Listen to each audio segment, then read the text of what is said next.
Welcome everybody to the Tuesday edition Minions of the Zoo. I'm your keeper this evening, Skep Tock, trying to talk. With me, I have Minions Prospero, Hello. Jenna, Hola, sensorita and sensorita. and the Harry Channel. Good evening. It is so wonderful to be with you all this evening. How are you doing, Prospero? It seems like I haven't talked to you in a long time. What have you been up to? I've been busy. We had company come, which was great motivation to find places in the new house to hide all the bodies. So we actually trying to get the place presentable enough. Now, this is company that was staying with you. Yes. You've heard So of those guests. finished getting the guest bedroom put together like a proper guest bedroom should be.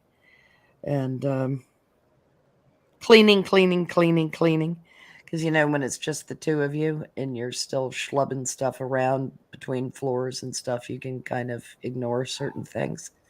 Well, I was going to have to name the dust bunnies and their children. So got busy doing that and began hanging some pictures, turning certain rooms into real grown-up rooms. Little touches of... When the dust and filth actually attains sentience, or and it is a sentient life form, and begins to approach you, when it begins demanding its rights. Yes, exactly. It's time to suck it into a vacuum hose. Absolutely, into the vacuum. Yep, and so that required some dedicated work. Cleaned out the owner's entry. The owner's entry is right off the garage, and so it was a very easy place to dump a great. All right, so you had a bunch of people staying at your new house. Not a bunch of people, just two. A mess. You mean the mudroom? A mess of people. Mess of people. No, it's not a mudroom, Jenna. Because it doesn't have the laundry room right off of it. I guess it is what you'd call a mudroom. But it's that finally got cleared up and looks more like something that belongs in a grown-up house. There's still a lot more to do, but yeah, we got it. I started wrestling some of it under control, and then we had fun going around town and then going around Ashland with our friends. It's nice. It's very pleasant. What have you been up to, Mr. Tock? Well, other than aging gracefully. Yeah, not aging that gracefully, but just continuing to get better. From the, I mean that was a real fracture in my wrist. Yeah, and I'm not gonna whine, but I will tell you, it's just been uncomfortable, and it's uncomfortable for a really long time, and probably would have helped if I hadn't taken the 4-week cast off with pliers and yes, and, a pair of dikes. Yes, and I'm not talking about the Indigo Girls. But 2 weeks into the 4-week cast, leave us on at least 4 weeks. Well, 2 weeks was as long as I could stand it. Okay, Mr. Doctor Tock. Yeah, reap what you sow.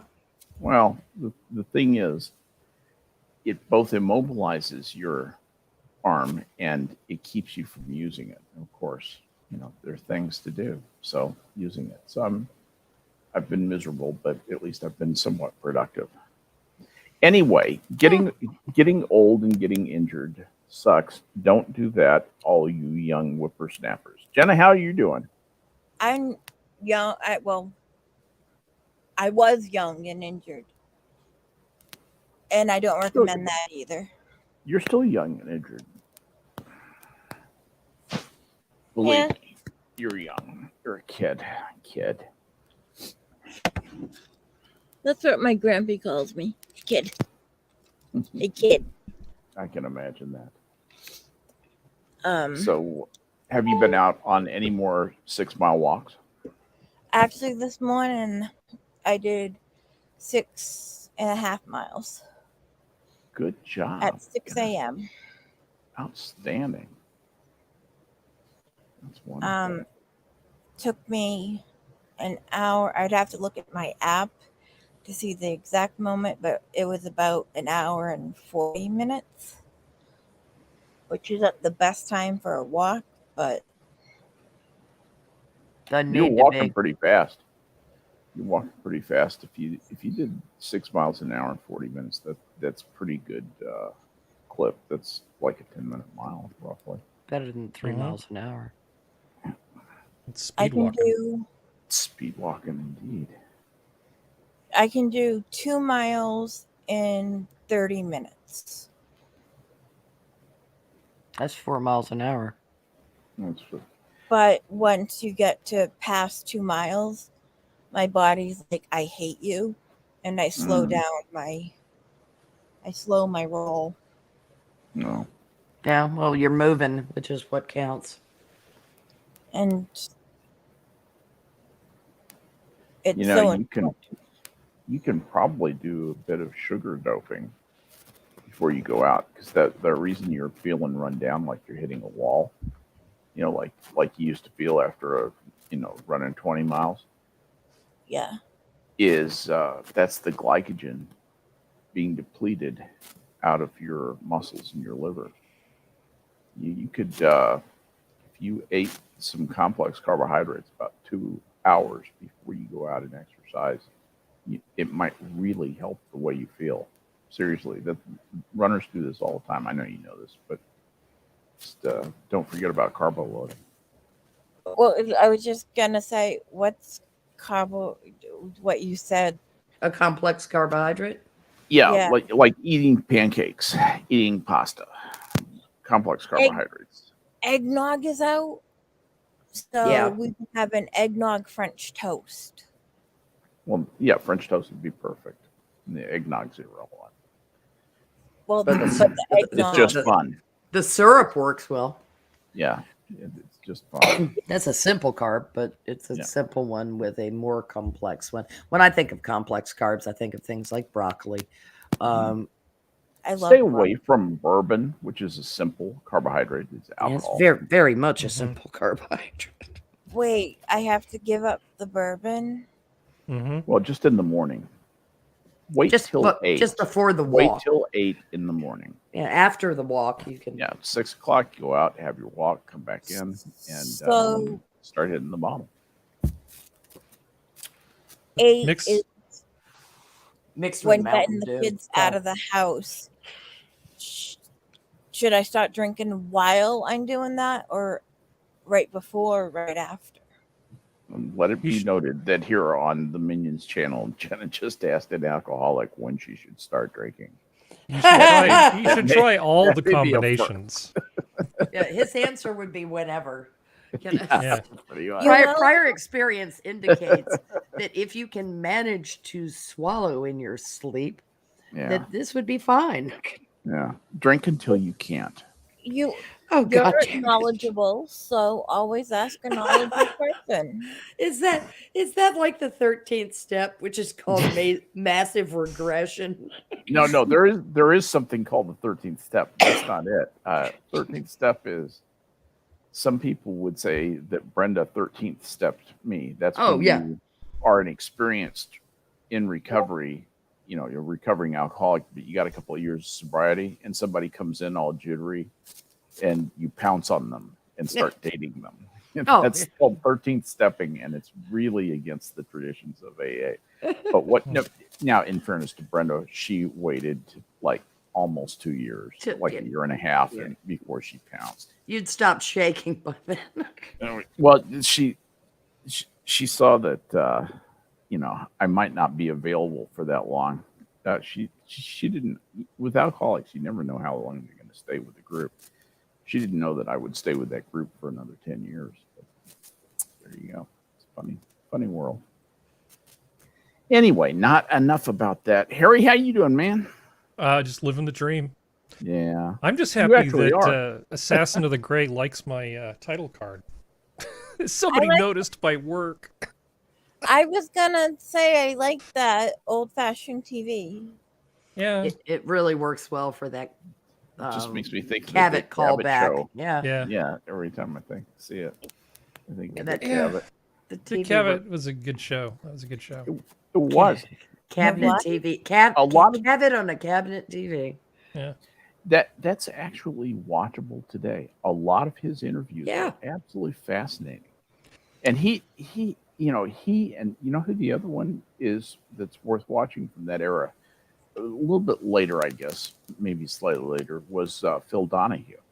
I was curious Phil- which one you were going to go with. Mm. Okay. Phil Donahue's interview of Ayn Rand is absolutely spellbinding. She just takes over, and Phil is just reduced to a whimpering little puppy. He was an interesting interviewer because he could be very, very good. But one of the problems I always had with him was sensing his high level of self-awareness. Well, If you know what I mean, like his sickening self-esteem. his preening ego. Yes. Yes. He was a bit too talk showy, honestly, for my Yes. taste. But he was a good interviewer. Yep. It's a style thing. It's like the substance was good. The style was a bit. It's like what distinguished Leno from Letterman style. It's what distinguished Carson from, I mean, if you think about it, Garraway, or somebody like Parr. Jack Parr was insufferable, I thought.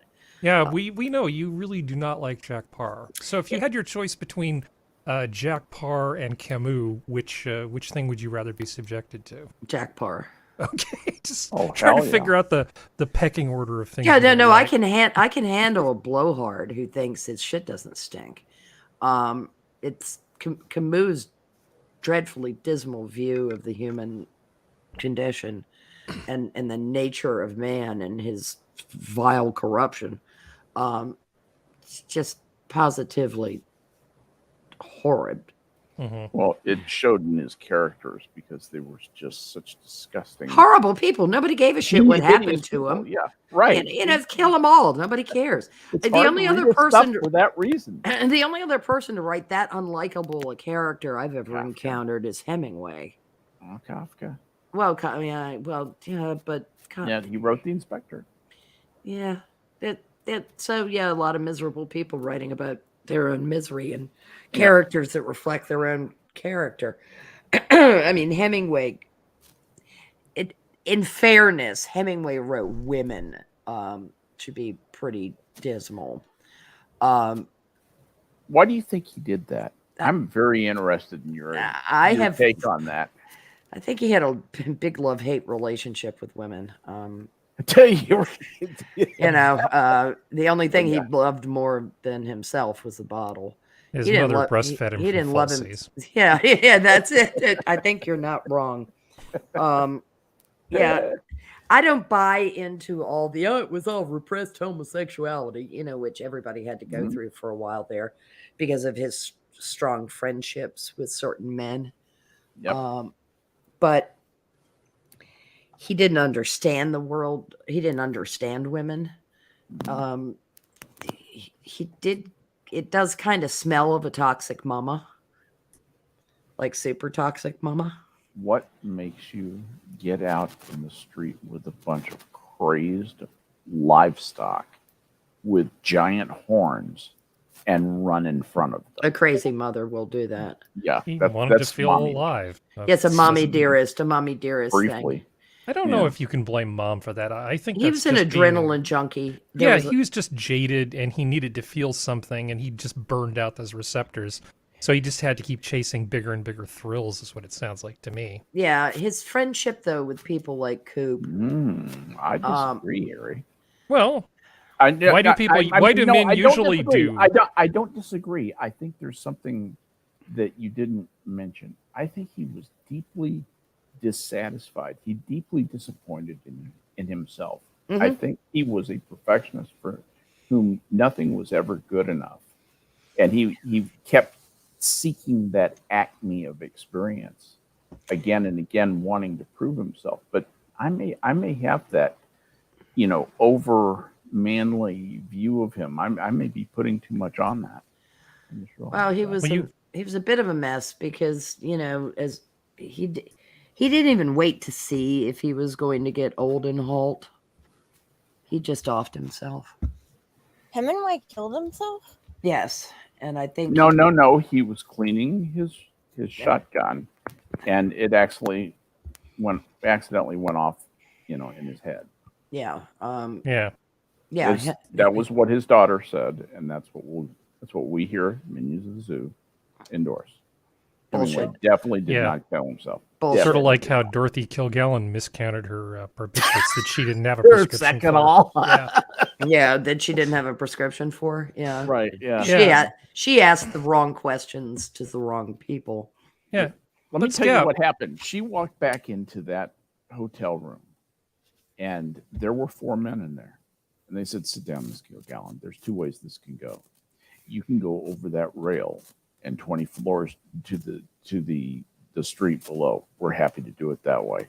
Or you can take what's in this bottle. Those are your choices." She took what was in the bottle, settled down, went to bed, and the men departed.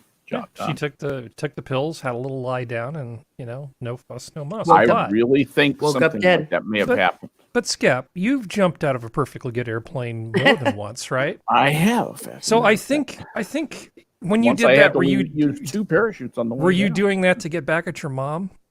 Yeah. Oh, hell well, there yeah. you go. I mean, Yeah, she was she hated skydiving. No, actually, no, it's but interesting. you know what I'm My trying to dad say. hated skydiving. My mom liked skydiving. Well, She there you thought go. It was cool. She thought it was amazing. they actually fought about it. Yeah, the That's guy kind that of a funny the story, guy that but anyway. taught at the Air Force Academy hated the skydiving and the Well, Yeah, the guy with the PhD in aeronautical it makes perfect engineering, sense. He's Yeah. like, I The can plane I will can land. Frank, I can build you a plane. For Yeah, the love exactly. of God, stop jumping out of perfectly good Yeah. ones. Really laminar good. surfaces are awesome. You could just use the Navier-Stokes equation instead of dropping from the sky. It's okay. No, but yeah. seriously, but the Hemingway and the Bulls thing. Okay. Maybe it Yeah. was something to do with his mom. I don't know that much about Hemingway and his mom, but there's a lot of other people out there who had their own motivations for doing it, and I don't think most of them were doing it because of their mom. I mean, I don't have a lot of insight into Hemingway's character, like certainly not as much as Prospero does. I actually think it was part of the manly braggadocio that he kept displaying in an attempt to achieve an ideal that is unachievable. He saw it in by his own definition. he saw it in other people, Mhm. which is why he sought out their company. He saw it in someone like Gary Cooper, a tall man, with stature, rugged good looks, and outdoorsy, and I think Hemingway had an intense sense of lack of competence.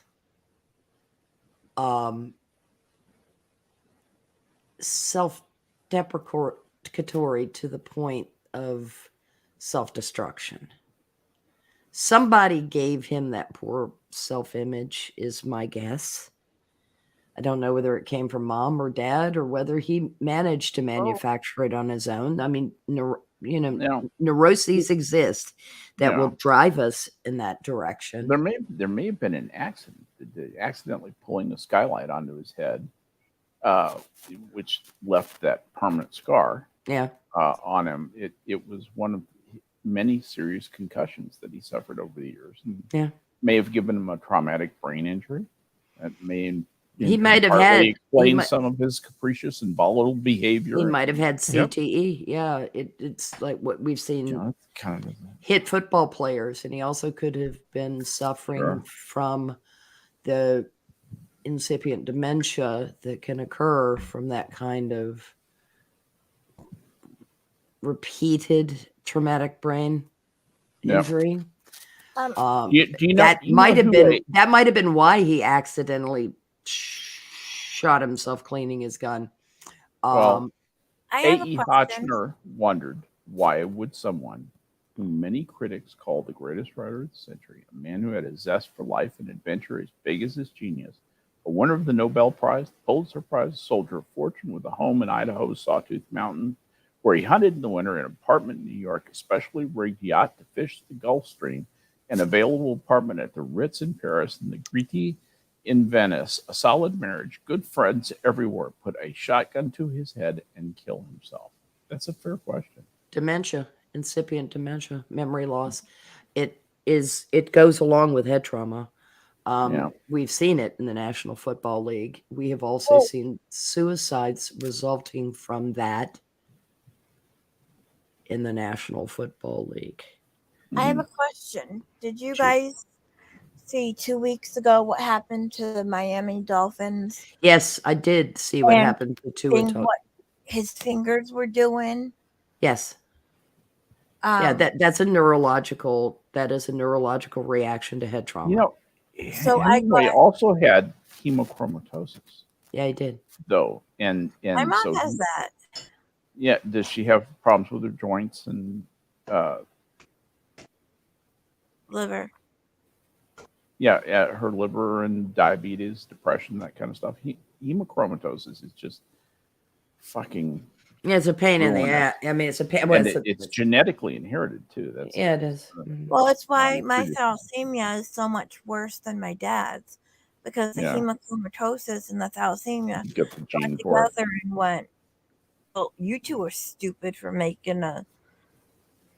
Well, this is what- if you had hemochromatosis, you probably wouldn't have survived your accident. Just saying. Well, no, I don't have hemochromatosis, but they believe my thalassemia beta is worse than my dad's thalassemia minor because my mom had hemochromatosis. Oh, like an overreaction of some kind. Yeah, but it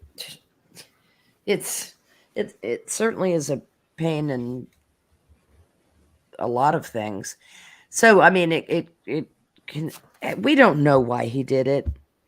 The concussions he certainly suffered over life would not have necessarily helped. Maybe it's Kurt Cobain's story and someone else killed him. No. I mean, Kurt Cobain did it himself, I swear. Yeah, that's Susan. no. Nobody offed Hemingway, but Hemingway. I think he made a lot of people mad when he did it, but he might have been hiding from them the fact that he was noticing severe diminished capacity. Well, Who's to say? it's a horrible thing when your mind just goes blah, Right. blah, blah, blah. We had a neighbor catty corner from me who played professional football. And he ended his own life very near around the time, this will mean something to you, Jenna, that Junior Seau did. He was older, but he had suffered enough traumatic brain injury, repeated traumatic brain injury, Ugh. to be suffering from dementia. Yeah. There's so many ways that the human brain can just let you down. Yeah, and that's one of them. And I mean, finally, the NFL was basically forced to admit it, and concussion protocols are changing. And they just recently changed yet again that it isn't just up to the team to determine whether a player passes. When did they change that? After what happened? After what happened to Tua. After what happened to Tua. Too bad they didn't change it before. I heard 4 days No. beforehand, he had gotten a concussion. Well, they're not sure, Jenna. They're not sure that he was concussed in that game before. I heard a very interesting dark joke about that. The NFL's concussion policy be like JFK back in the parade. Yes. Yeah. Banded you up back in the parade. Yeah. Oh, yeah. Yeah. It's the We should NFL, learn you know, about with that. It's funny. Tua claimed the game where he first stumbled was because he had injured his back.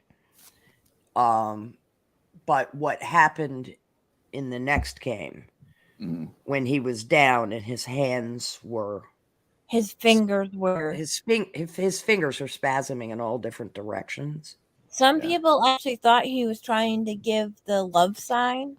No, he wasn't trying to I do know, jack right? shit. I That was didn't say I yeah, thought that. yeah, that was just a neurological response to head trauma. And he, that means he had a severe concussion. Yeah. And whether he had a severe concussion the second time because he was already concussed from the first, I don't know. He passed the existing protocol the first time. Second time he didn't pass shit. They put him in an ambulance and took him to the hospital. But the new protocol. They asked him what town he was in, and he said 14. Yes. I'm not sure he could actually respond. He was responsive very quickly thereafter, but it was a hell of a blow pretty much to the back of his head too, which is why I wasn't terribly surprised by the hand thing. But anyway, what the new protocol is, it isn't just the team, physician, and so forth saying they passed the protocol. It's observation by a physician in the stands. Medical personnel watching the game. They're looking for the response of the individual, how they're moving, what their eye movements look like, that kind, from what they can determine, what their physical movements look like, and they can overrule a team doctor who actually took somebody in the medical tent, checked their eyes, checked their motor responses. Yeah, well, they do a neuro workup. They do. Yeah, they do a neuro what they workup. call a gross neurological evaluation. But if somebody sitting in the stands did not like the way they staggered, or didn't, they can put the kibosh on the whole thing. Don't even bother doing your little cute stuff in the tent. They're out. And this was agreed to by the Players Association as well as the NFL. So now the NFL Players Association, a player's worst enemy and their worst friend. Well, did you see what happened yes, at the Patriot Lions game on Sunday? They actually had to bring an ambulance on the field for one of the Lions players. Yeah, they were saying that was a back or neck injury. And I thought it was a stabbing. You were playing the Lions, right? No. It was actually on the football field. They were not loose in Detroit. But some Detroit, the knife would have rusted before you could stab anybody. And then again, if a Patriot might have stabbed him, never mind. We're not going to go there. Forget about it. We're not gonna bring up his name. Yeah, we're gonna forget about that guy, who was convicted of murder and played for the Patriots. Yes, he was tied up with drug cartels, so that's kind of just the way Massachusetts has the stupidest law.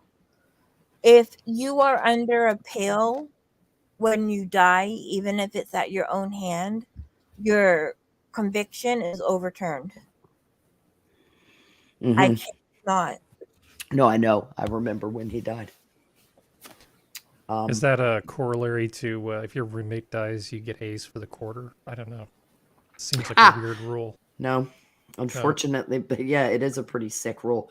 If the case is under appeal and the person dies, their record's expunged. So he might have unalived a few people, but he has no criminal record. No criminal record. Yes, he blamelessly goes to God in the eyes of the Commonwealth of Massachusetts. No, what they're recognizing, and I know Prospero probably is way ahead of me on this, is the fact that death has deprived them of a privilege that is offered to them by the law that they could no longer take advantage of. And so the state does not feel right in convicting them and thereby denying them the chance that they never had. The ultimate absentia. Yeah. But But it vacates. It's an excused absence kind of a thing. But they carry it to vacating the criminal conviction to begin with, which is a Do little, they really? Yeah, they do. Yes. I did not know that. Yeah, I did not know that. Which is a blow to the families of Yeah. the victims. survived. Yes, it's a blow to them. That is an unnecessary expunging. Nothing was proven. You have NOLO, as the law would say.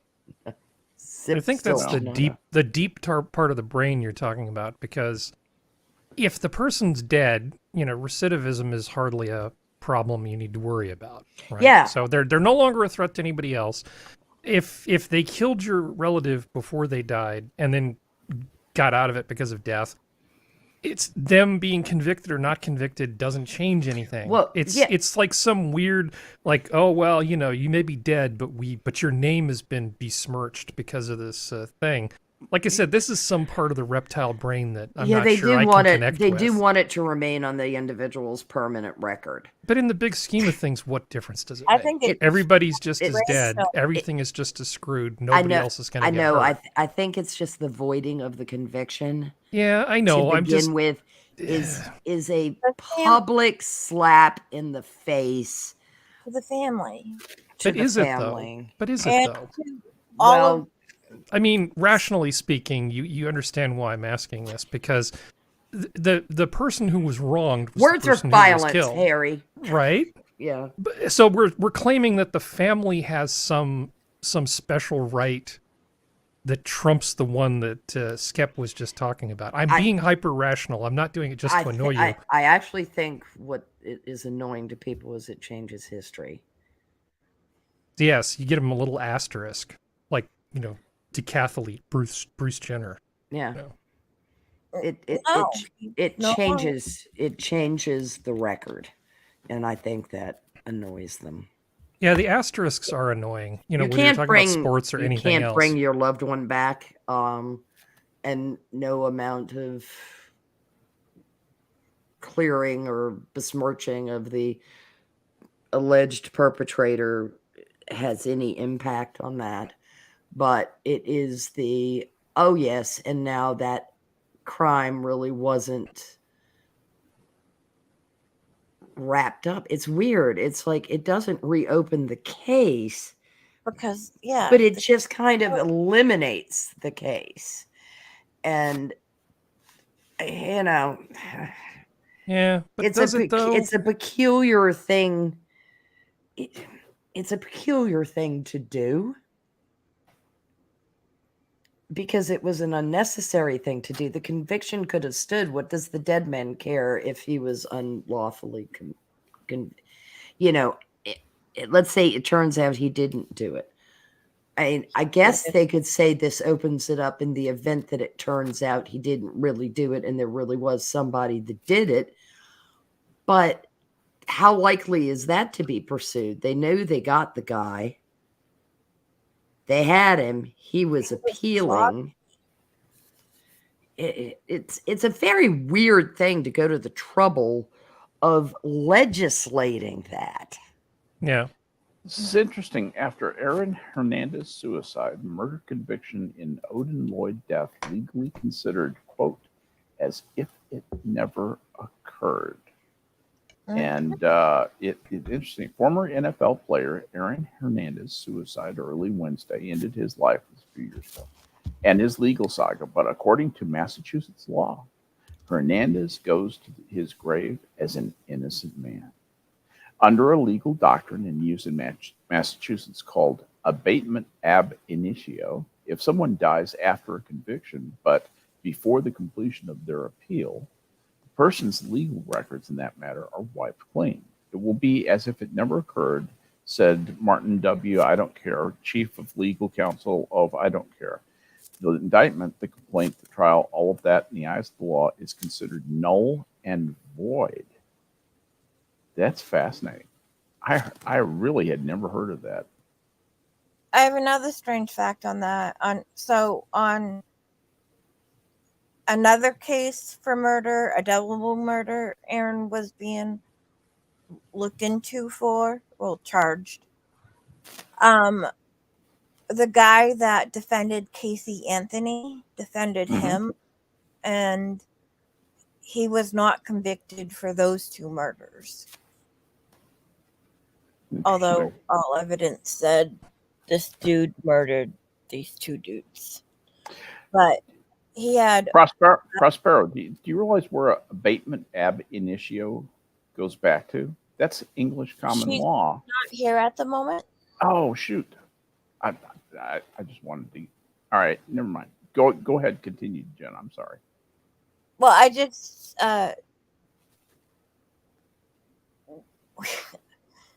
we might get. I don't know if I should say this, but I know how Casey Anthony paid for Juan or whatever the lawyer's name was, and wonder if Aaron paid the same way. I don't know. Are you saying that services in kind were offered? Yes. Ah. Ew. When Aaron went for the double murder, and the guy that defended Casey Anthony, Kaylee was the daughter she murdered, alleged. They had the same lawyer. Yeah, well, they're hotshot defense attorneys that like to take these high-profile cases But and he say really things like, if the glove don't fit, you must acquit. I was just wondering if Aaron paid him the same way Casey paid him. Doubtful. Doubtful. Yeah. They're just. Doubtful. Doesn't have the legs for it. I mean, I don't know what I'm talking about. I have brain damage. I hear you. Hi, Did you- Susan. Do you remember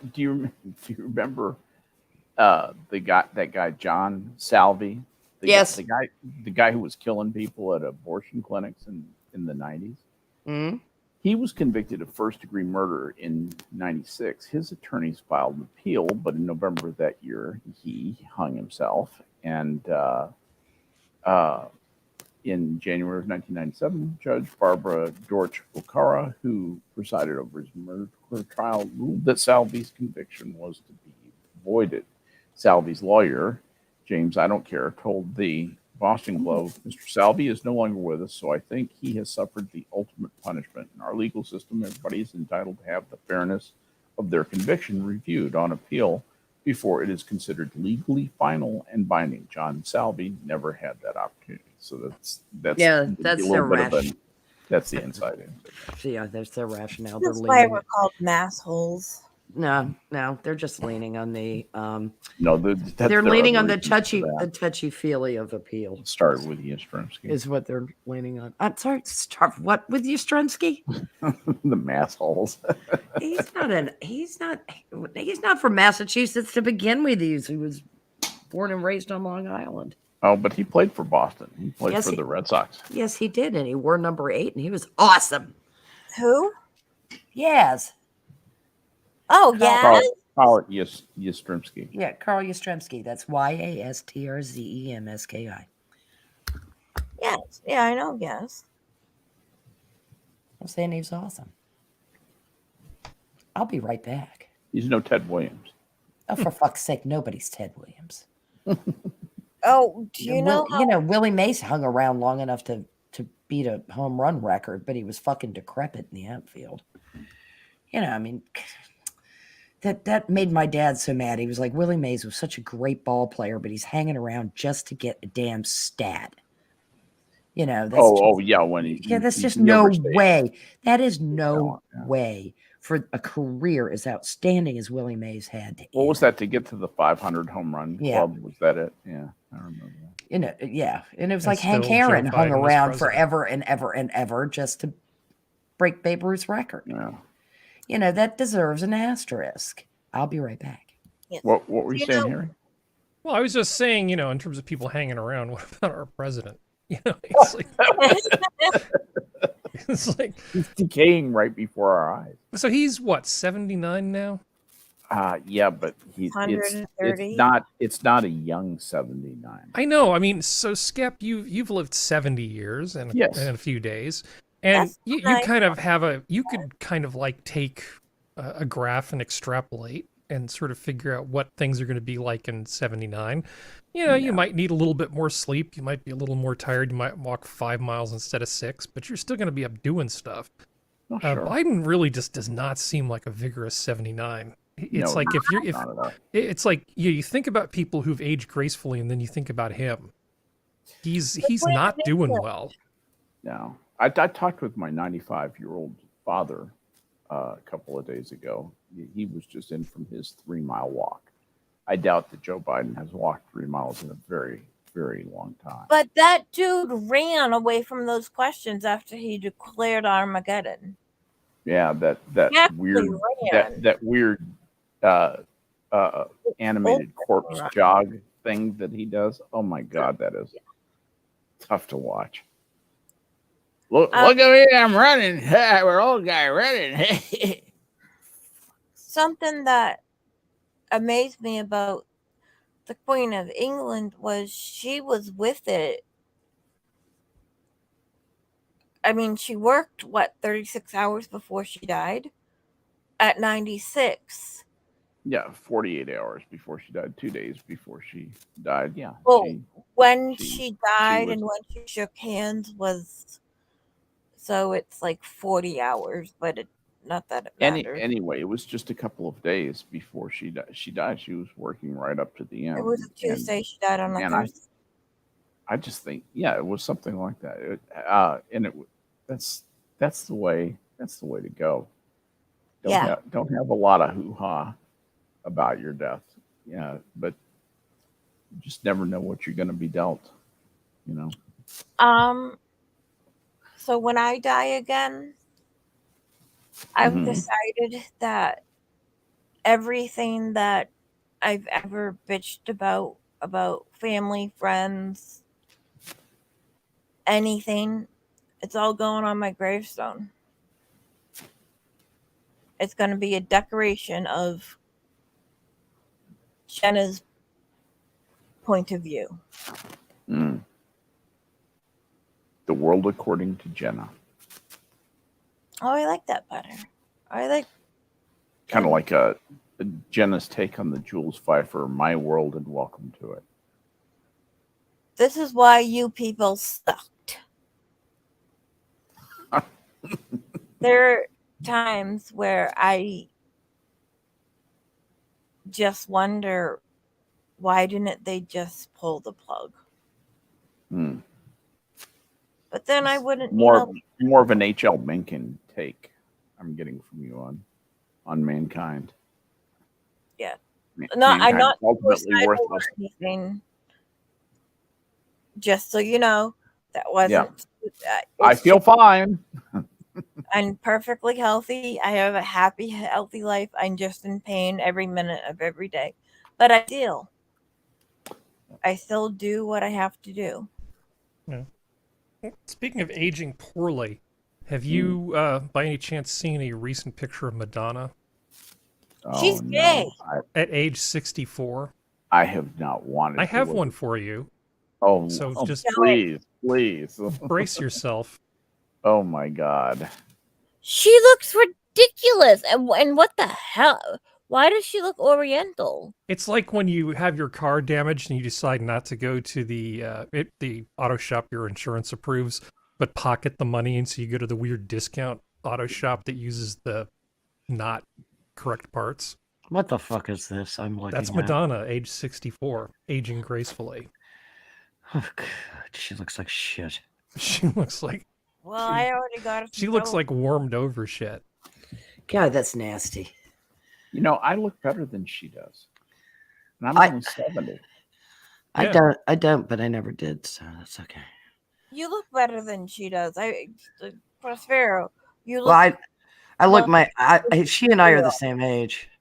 Yeah, I've seen roadkill that looks better than this, Yeah, so it's not Prospero, really that much of a compliment. But no, she is just clearly She looks like brain damaged, slow-eyed nonsense. disturbed. Yeah, It's not a Hey! good look. there's a little too much. You don't look like jealousy in those slow-eyed books. nonsense, okay? I added the slow-eyed nonsense.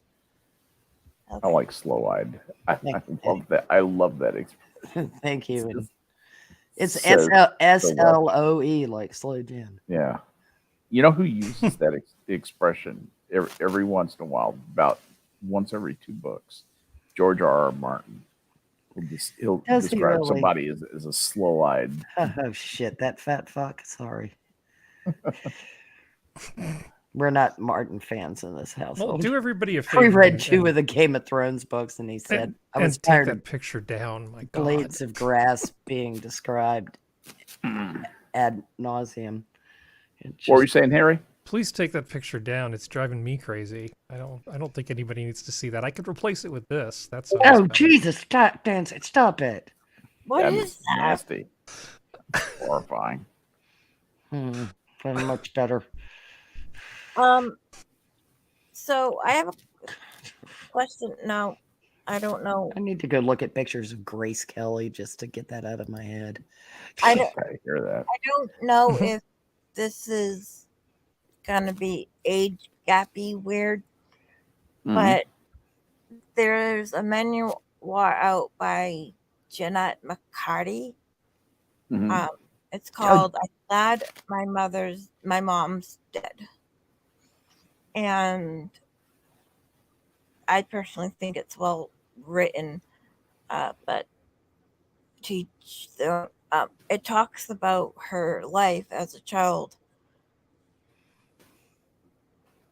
Her mother backstabbing her, kind of backhandedly going. Her mother wanted to be an actress, and so it was their dream then. And Yeah. The manipulative. I their think mother, it's Jeanette McCurdy is who you're talking about, isn't it? Yeah, Jeanette McCurdy. That's Yeah. That's right. I'm glad my mom died. I'm heard that the mom really was a piece of work. mom. So I've listened to the book. The mother was emotionally, physically, and sexually abusive. Charming. The hat trick. Yeah, I was going to say. Her daughter, was- she was Shit 17. trifecta. Yeah, it's a Jeanette McCurdy was 6 years old when she had her first acting audition. Her mother's dream was for her only daughter to become a star, et cetera, et cetera. So Jeanette would do anything to make her mother happy. She went along with what mom called calorie restriction, eating At little, 11. weighing herself 5 times a day. Yes, even as young as 10 years old. She endured extensive at-home makeovers while mom chided, "Your eyelashes are invisible, okay? You think Dakota Fanning doesn't tint hers?" She was even showered by mom until age 16 while sharing her diaries, email, and all her income. So in I'm Glad My Mom Died, Jeanette recounts all this in unflinching detail, just as she chronicles what happens when the dream finally comes true. Cast in the new Nickelodeon series called iCarly, she is thrust into fame. Mom is ecstatic, emailing fan club moderators and getting on a first-name basis with the paparazzi. Jeanette is riddled with anxiety, shame, and self-loathing, which manifest into eating disorders, addiction, and a series of unhealthy relationships. These issues only get worse soon after taking the lead in iCarly's spinoff. Alongside Ariana Grande, her mother dies of cancer. Finally, after discovering therapy and quitting acting, Jeanette embarks on recovery and decides for the first time in her life what she really wants. She was 21 when her mom died. Oh, that was a blessing. Yeah. Yeah. You know, that's one of the things that indicated that Brooke Shields was going to be just fine was when she divorced her mother, basically, as her manager, because her mother had been pimping her out, basically. It's not a very long. She writes it in the perspective of what age she was at the time. Mm-hmm. And Let If- that inner child have its voice. If I'd recommend, it's a quick read, and I'd recommend just you could knock it out in an early afternoon. Brooke Shields was Terry Shields' only girl child, also only child and Yeah. girl child. Yeah, Yeah, it's momagers is what Yeah. they call them. The real life horror story of Brooke Shields. Interesting. yeah, and mommy dearests. They're just amazing. Mhm. You know, I mean, mothers and daughters can have problematic relationships. And there can be all kinds of passive aggressive behaviors that are exhibited by both, because women usually are past masters of PA. But wow, you know, good for. I've always thought highly of Brooke Shields for waking up and smelling that coffee, you know, and going, no, I'm done being your little, Wow. you know, you're At just 10 years you old, being my pimp. And Brooke posed nude in a bathtub. At 10 years old, Brooke posed Oh my nude in a bathtub gosh.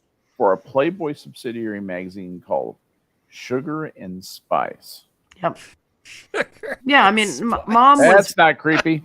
was literally pimping her out. And That's not creepy. yeah, and I mean, she had no Wrong agency. with that.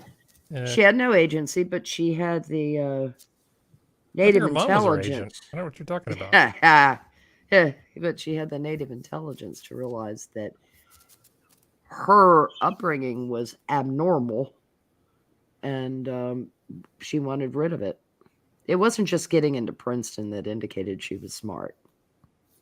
It was Good for her.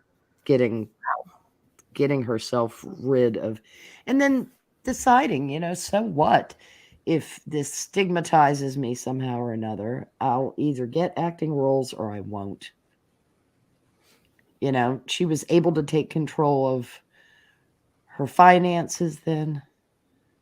You know, the money she made was hers to deal with, not her mother's. And Yeah, a you child. can secure your future that way. You know, you can go on and you can have a life separate from that thing that your mother wanted you to be. That's just, You know, if kind you of can get stage into- mothers. God What almighty. book Get she into built the Princeton, book you called? could get into Yale. Yes, but I she mean, didn't get into Yale. how smart are you going to? You know, that's New Jersey. You're talking about New Jersey versus one of the most beautiful campuses on earth, Yale University. Yes, and Princeton's got a very beautiful campus as well. Parts of it are beautiful. Yes, I agree. Yeah, parts of Yale are beautiful, and other parts are a little. What part New- is not? What New- part doesn't look good? the New Haven part.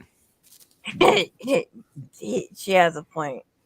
New gender. I'm talking about New Haven's not a pretty city, but I'm talking about the campus itself. Well, the fact that I think it's a lovely campus. abuts New Haven. Well, yeah, It can't help itself. it borders Rhode Island. Rhode Island sucks. No, it does not border Rhode Island. Connecticut does not border Rhode Island. New Haven does New not. Haven doesn't. New Haven. No, but Connecticut borders Rhode Island, and Yes, Rhode and that- Island sucks. Well, good That's portions. all I'm of it. saying. Why does Port- Rhode Island suck? Good portions of it do. Oh, let me count. Well, I know what good portions of it do. I know it. Parts of it are beautiful, but Rhode Island Rhode Island doesn't unnecessary. suck. It's Wait. the anus of the Senate Rhode in Island. terms of who it puts into the Senate. Yes, that's the state itself doesn't suck. Their politics do. The political nature of Rhode Island is a scary thing.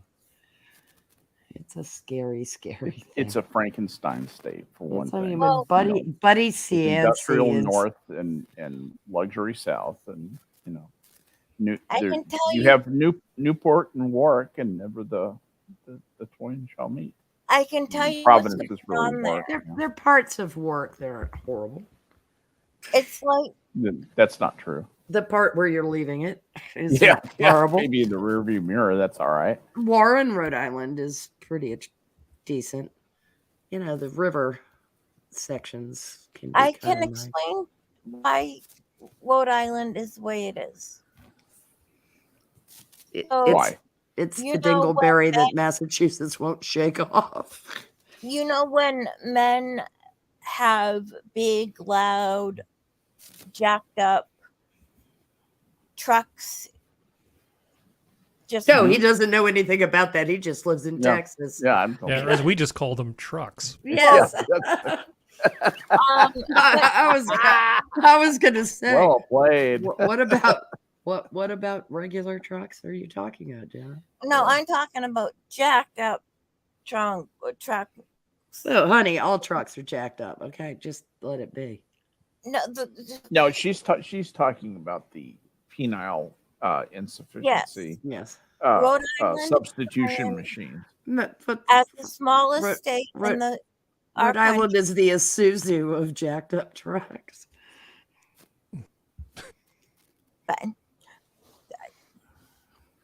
Sorry, I think Jenna. we're trying to measure up, and it sucks at it. What is your favorite state, Jenna? What do you think is the best state? Why do you think it's the best state? I'm not gonna say a word. Glad it's not just me. Wait, so I'm the only one that is answering this? No, I'm Yep. going to ask everybody. But they just both said they're not going to answer. No, I'll- I said I wasn't no, gonna if say a they- word. If they don't answer, I'll answer for them. They Yes. know that because they know me. And so they will answer because they will want to get their answer in ahead of my witticism. Yes. So but the question still stands to you. What is your favorite state?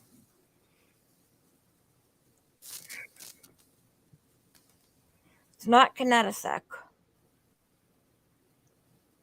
Okay, 1 down, 49 to go. You probably need to move this along. I can come back to you. I don't. Okay. Fine, come back to me because I'll come back to you, and you just think about what your favorite state is. I suspect I know what Prospero's is, but I'm going to ask Prospero, what's your favorite state? I vacillate between denial and oblivion. Mm-hmm. But in terms of a U.S. state, is there one state that you just particularly love going to?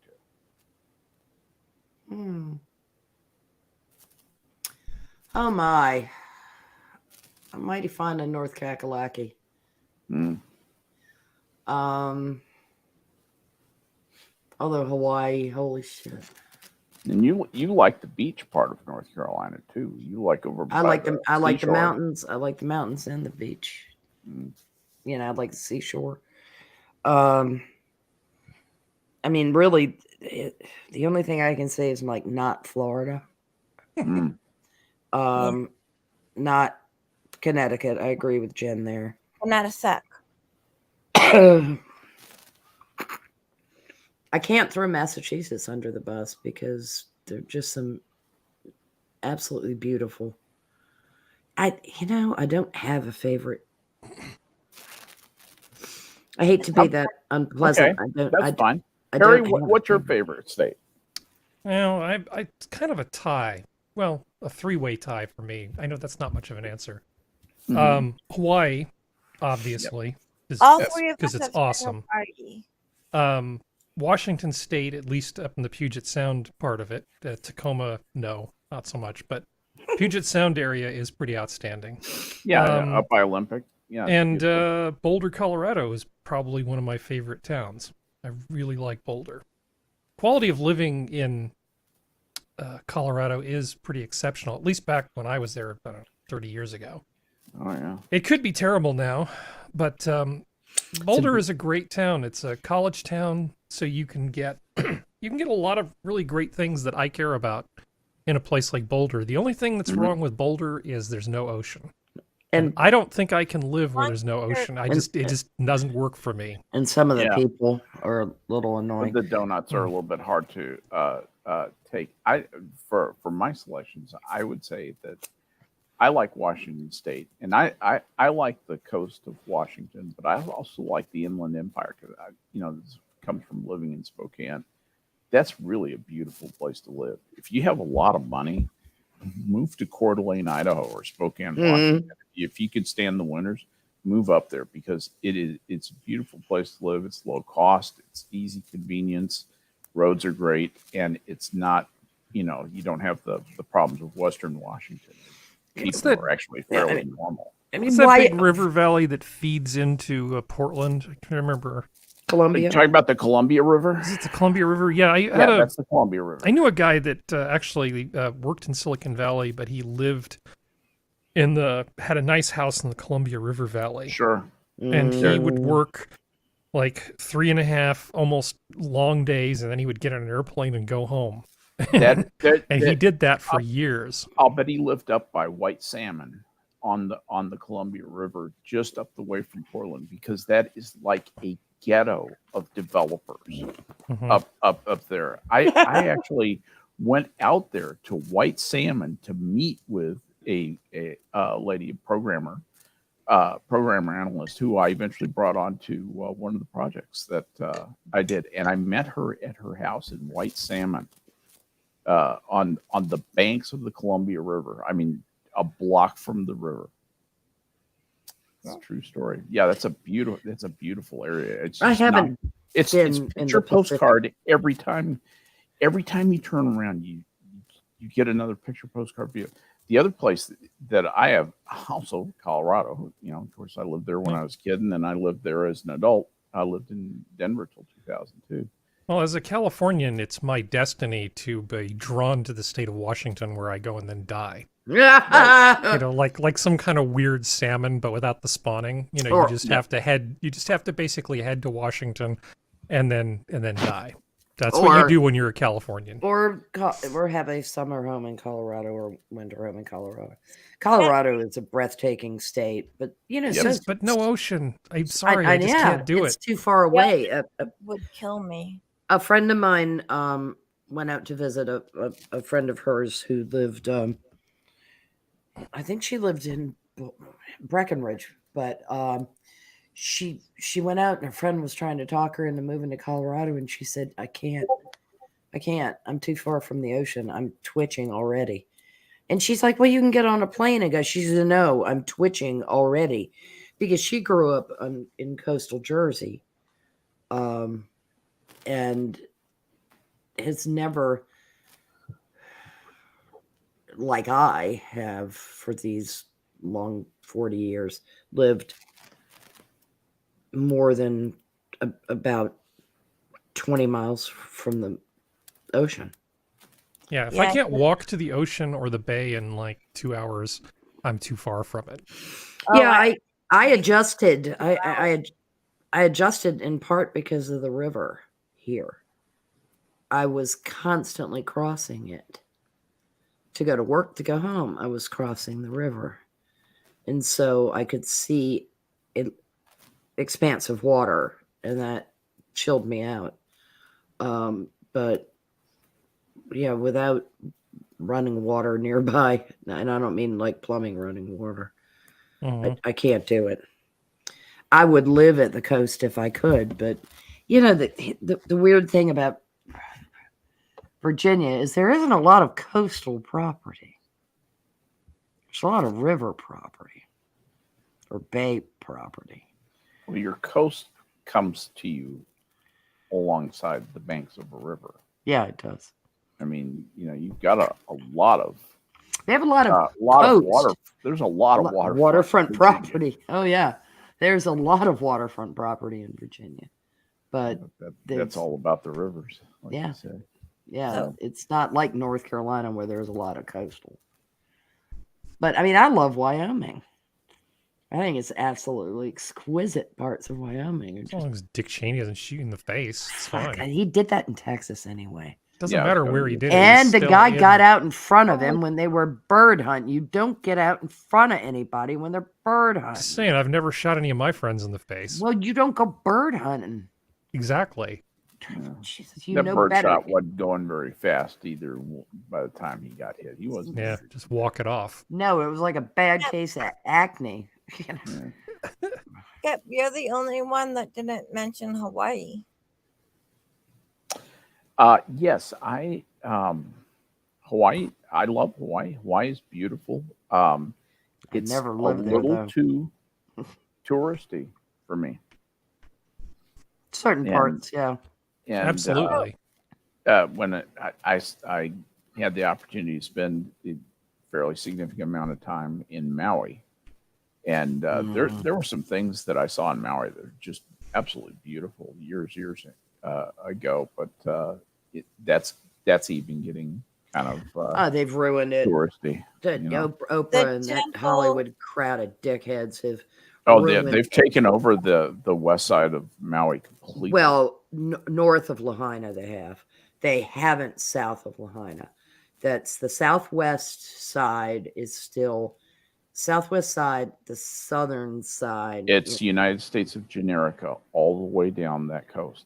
I'll yeah. I mean, we were there. The southwest was okay, but it's just hideous what's happened to Maui. Kauai is not as bad off, but But you it's know, getting there. too many people figured out that Kauai's like Maui, but without all the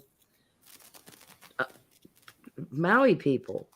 I want So, to live on Johnson Atoll. yeah, I mean, I wish Screw I the had radioactivity. I wish I had the money to Mhm. buy Lahaina out from under. Who the fuck is it? Who's bought it? Bezos or somebody you- like that? How do you know it's radioactive? Well, the name ends in atoll. Yeah. And I'll live on Molokai. You know, the lepers aren't there anymore. I Yeah. mean, it's such a, but it's living there. No, you know, it's nice being near the water, but being surrounded by water and the only way off is an airplane. You is go crazy. you get island crazy. We get island fever or whatever. Yeah, I had the to number of spend people almost a that month transfer in the Navy off of Hawaii is amazing. The number of That's wives. because Oahu is a pit. Oh, it is. Sorry. Well, it is. Honolulu is just another big city. Okay, Yeah. it's just another big. It's San Diego city. with water all around. San Diego with fresher pineapple. But Yes. San Diego with smaller square footage. I too. like San Diego. I'm I like sorry. San I Diego, actually, too. when I was I talking to Geodes about places he might want to move to, I really kind of pushed for San Diego. I It's don't the think only he place wants in to go to California I would. California. Well, Yeah, but- San Diego isn't like every other part of California. Yeah, but a it's pretty still nice part town. of California. Yeah, California's a big state. Yes, So but what? you still are Close. obliged to Sacramento. You know, we don't like pray 5 times a day pointing towards Sacramento. It's like, you don't Not even think yet. about it most of the time. Oh God! Except when Can you're I paying add- your taxes. The state you guys are having me think about. No, Yeah. I'm not saying this is my favorite state, but it's one I love to go to, which is Maine. And I'm talking from Kittery to deep dark nowhere. Okay, somebody has to pick Maine, and I'm glad you did. Well, State of Mainers. I would Lobster never rolls. live there. Obsterman. Oh God, I I'd couldn't. love to visit because it's Oh my God! Yeah, it's beautiful. It is beautiful. It's just it's fucking Maine. Yeah. You go to Presque Isle, you can deal with those snooty New Brunswick folks. well, It's still better than who really still- think they're better than you are. still better than the Quebecois, except for yeah. going to marginally. Old Orchard Beach this summer. I usually go to deep dark nowhere, which is Dover Foxcroft area, and I've been doing that my whole life. My I think some uncle lived there. somebody should speak up for West by God, Virginia. If there are any of you who believe that West Virginia is some kind of pit, you haven't driven in it. Why would people think West Virginia is? Well, I mean, if you Charleston and Huntington really don't have much to recommend them, people, and that but a lot of people think that West Virginia is just like one giant strip mine, and even though there's some areas that are tragically we're strip mined, West Virginia is incredibly beautiful. It is an overlooked state.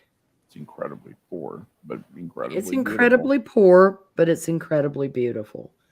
And if you care about the working poor in this country, go spend money in West Virginia. Stimulate their local economy. Most of Appalachia is breathtakingly pretty. I mean, not when you're down in a holler looking at like some kind of shack that somebody's living in, but the scenery as you move through the Appalachian Mountains is gorgeous. So me and Maine are by ourselves. You and Maine are by yourselves. I It's like also- Dover Foxcroft. They have their hospital is named the Northern Lights Hospital. That's kind of nice, isn't it? That's kind of My- cool. cousin's son died in that hospital. Oh, lovely. Sorry. Thanks, Jenna. You're He was- always a little ray of sunshine. Well, I He was didn't mean 6 months to old. dredge up bad memories. But anyway, and the good news is Dover Foxcroft looks like it's about 30 miles from Bangor. The The problem is there's no roads to get there. The roads are Banger. 2-lane road that looks like it's dirt half of the way. I'm Cut it like, out. "God." I like that because I don't know. Maybe it's because the last few years I've been going up there and with my friends and having normal time, if you know what I mean. For me, Yeah, so the experience that you're having, you're associating with the place, which makes sense.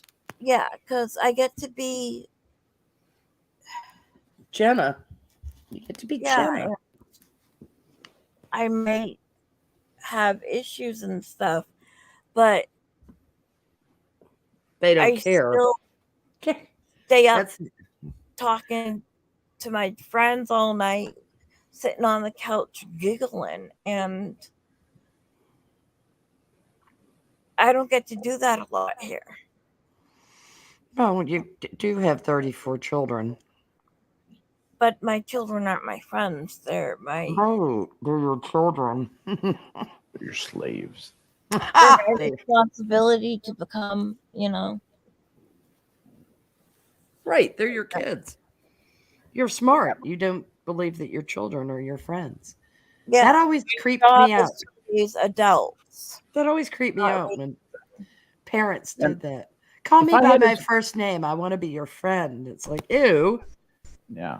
No, Jenna, if I had as many kids as you did, I would hook them up to like a sled and make them pull me around, and if they complained, I'd say, yeah, don't give me any of that. You'll get a taste of the whip. Yeah.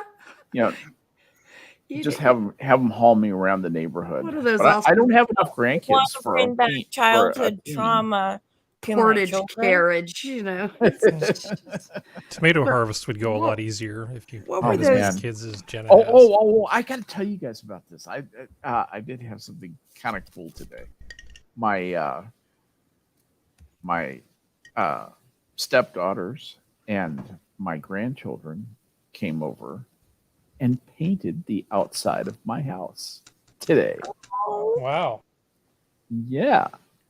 Just Now out it's of a the blue. it's a brick home, but there's a lot of trim, and they came to work. They had 3 ladders and had all the right stuff, and they just got after it. And they got about 90% of it done. They're coming back to touch it up tomorrow. All it cost me was like $60 worth of pizza. what were That those? is sweet. What were those coaches called that were hand carried, like footmen carried them? Oh, Something- salon chairs, a salon chair. Yeah, Yeah. that's Yeah, it's either that or a bath chair. I always love that term for it. There's another wheelchair, term for too. that too, though. It's like a sedan. a sedan. Yeah. Yeah, something like that. A I sedan can't chair. remember. a Is that what it sedan is? or a sedan chaise or something like that. It was, yeah, the coaches that were carried by footmen. That's what you need your kids to be doing, Jenna. No. And then you can assign some of them to be running footmen so they can send messages to friends in town. And, you know, Mm-hmm. can you believe that that would be someone's job in a household? Would be Oh, the sure. running footman. They not only ran messages and ran deliveries, but they would run alongside a coach. Great job. We still have them. They're called Secret Service agents. Yeah. Yeah, I'm looking this up. It's really in. It's really called the litter. Is a class of wheelless vehicles type of human. Yeah, but they powered called them transport. sedan chairs, though. Well, smaller litters may take the form of open chairs or beds, and on the other hand, larger litters, for example, those of the Chinese emperors, may resemble small rooms upon a platform borne upon the shoulders, and that is what I'm talking about. By a dozen or more people, to most efficiently carry the litter, porters either place the carrying poles directly on their shoulders, or use a yoke to transfer the load from the carrying poles to the shoulders, or in the case of unpopular leaders, simply slaughter the leaders and forget about taking them anywhere. But they were used in, they were called sedan chairs in Georgia and England also. Palanquin. In Thank France, you. palanquins. That's what I was trying to remember. Fucking palanquin. Thank you. I can't remember anything anymore. Yeah, well, All I there's, have there you was know why? The file cabinet is full. Yeah. Yeah. Somewhere I probably knew that the Turks called it a Tatira van. And because I've seen that picture before, the Tatira van. If you're Yeah, but looking the at Asian Wikipedia. ones are the palanquins, but the sedan chairs come out of France and England. Well, Sedan, France. Yeah. That's where they get their name. But English they were used sedan in. chair is supposedly, according to this, restricted to the type that just has, it's for one person and it has a chair in it. Mhm. That's the sedan chairs. But the palanquin is what I was thinking about. Yeah, like the house on shoulders. make me think of Colin Powell. Palanquin, not palanquin. I know. I don't know why. I'm weird. That's okay. That's okay. You can associate away. Oh, speaking of people who are no longer with us, may Angela died. Yes. Oh, I heard about that. Angela Lansbury passed away today. Yes, she did. Oh, A few days shy of her 97th birthday. She So, was that's a born hell a of a year and a run. half a year and a half before my dad was. She was born 2 years after my mom. 2.5. Yeah, but she, like you said, Born in man, 20 what a life, huh? Yeah. Yeah, what a ride. And, you know, I read one of the obits, and the interesting thing is they never mentioned what I consider to be one of the more amazing roles that she took, which was Manchurian Candidate. 1962. I remember that. Yeah, playing Lawrence Harvey's mother when she was younger than Lawrence Harvey. If I recall correctly, she was younger than he. Have you ever seen her in the picture of Dorian Gray, the 1945 one? No. That's a good movie. It's worth checking out. Who plays Dorian Gray? Do you recall? I will tell you that 45. that has George Sanders. Oh, Sanders. Oh, that makes sense. George Sanders. Donna Reed's in it. Peter Lawford. You know, George Sanders. What an amazing voice. Yeah. That man had an amazing speaking voice. It's kind of funny that Academic Agent uses George Sanders as his avatar. Especially from All About Eve. Yeah. You know, using that picture. Because the minute I saw it, I was like, okay, that's George Sanders and that's All About Eve. What an unusual choice. Well, an unusual man picking an unusual choice. Was it Shere Khan that Sanders voiced in the Jungle Books? Oh. There's a double Disney connection because of Angela Lansbury doing Bedknobs and Broomsticks. Oh. And as she said, she did Bedknobs and Broomsticks for her children. and she did Beauty and the Beast She was for the her grandchildren. Yes, not the teacup, the teapot. yes. Mrs. Potts. She did it for her grandchildren. She said, I'd done one Disney film for my kids. I did that one for my grandkids. That's so sweet. Yeah, I thought it was too. All I could think of was Craig Ferguson said, "Oh my God, Sir Paul McCartney died." I What? was just checking Craig Ferguson's feed and I didn't see anything in there. Yeah, I about mean, that. Craig Ferguson. Every time he mentioned Paul McCartney, would put up a picture of Angela Lansbury, because amazingly, Paul McCartney, when he got older, looked remarkably like Angela Lansbury. You actually would almost do a double take when he put the picture up. Yeah. I didn't realize that Paul McCartney had died, but evidently he has died. Paul McCartney hasn't died. Did Yeah. he? What? No, it says right here the walrus was Paul. Oh, yes. Yes. Oh, That's how God we know. damn it. That joke is aged What? to perfection. I am a cuckoo I could don't chew. Yeah, those. There's a lot I of hate inside I hate humor on my when I show. don't get it. That's okay, Jenna. It's old person's It's humor. just old people having fun together, Jenna. Just enjoy your youth. And Harry, who is You a sweet summer pre-echo child. boomer or whatever you would call it. I enjoy the Beatles in moderation. I don't think they're the end all and be all, but I do have everything they've ever done. So Yeah. No, Do you find yourself not fine liking the real popular stuff as Uh-huh. much as oddball stuff? Like While My Guitar Gently Weeps, that's my favorite Beatles song. Oh, it's a beautiful song. You know, but what about She Loves You? No. It's better in German. It's the Yeah, chord yes, Sie progression. liebt dich, ja, ja, ja. Yeah. Yeah, but the chord progression of Well, Come give me your deine Hand. I remember them singing in German. It's really funny in German. I like it in German quite a bit better. Yeah, it's funny. Yeah. Shakespeare's pretty good in German too. It would be "Come give me thine hand." Yeah, it doesn't Oh work. yeah. I mean, I had that Prospero. I had that album in German. Yeah, I believe it. My dad bought me that album. Cree used to watch Bonanza in Italian with the sound off. Well, that sounds great. It just, I used to watch Bonanza in Flemish with the sound on. yeah, well, there was no point. Das in bin verborgelijk, little Joe. Hoss, little Joe. I have no idea what you're talking about. I think it's a TV show. Yeah, Bonanza. Mm. Yeah, don't say that again, Jenna, or I'll have to disown you.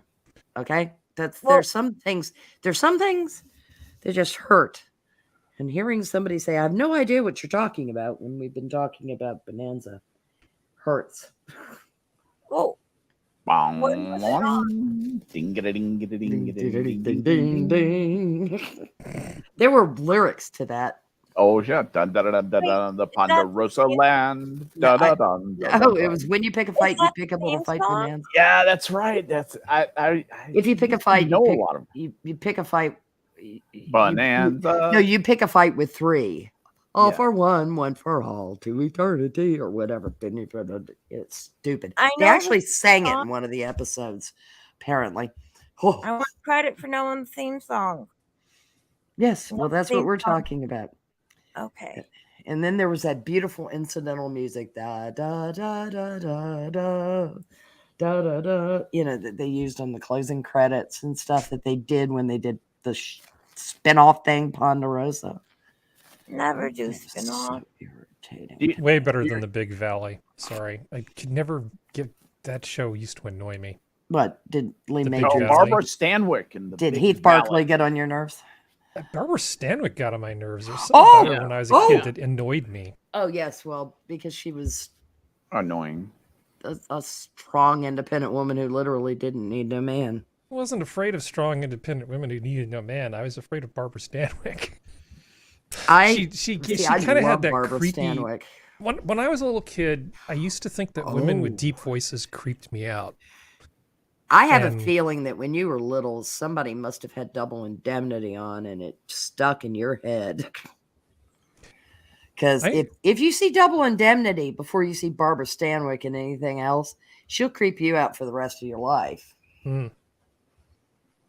She and Fred McMurray chewed up the scenery in that movie.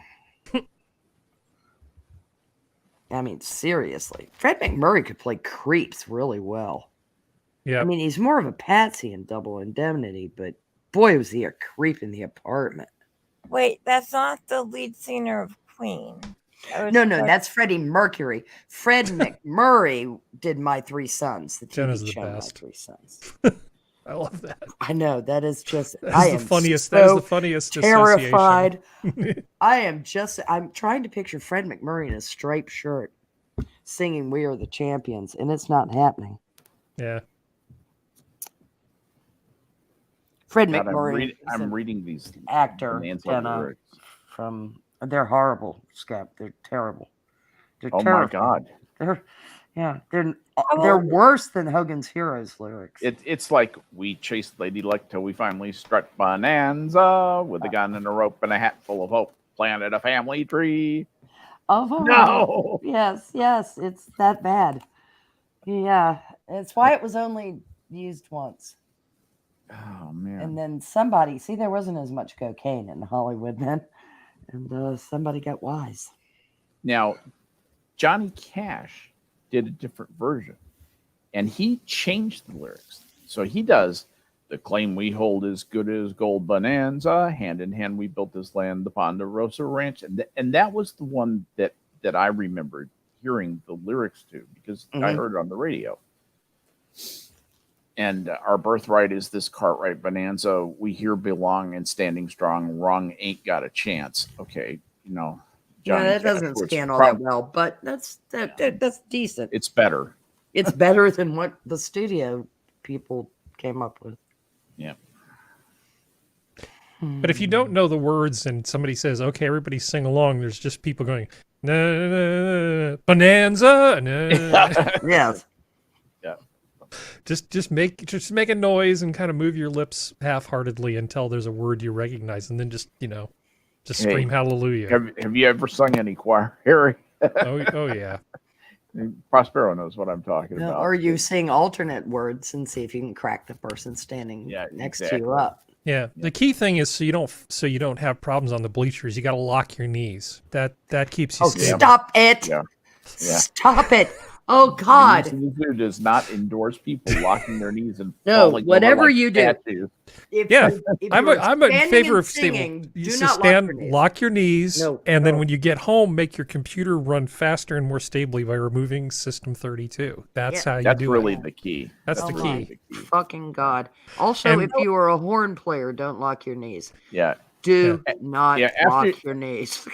After you remove System 32, be sure and boot your machine so it'll boot clean. Yeah.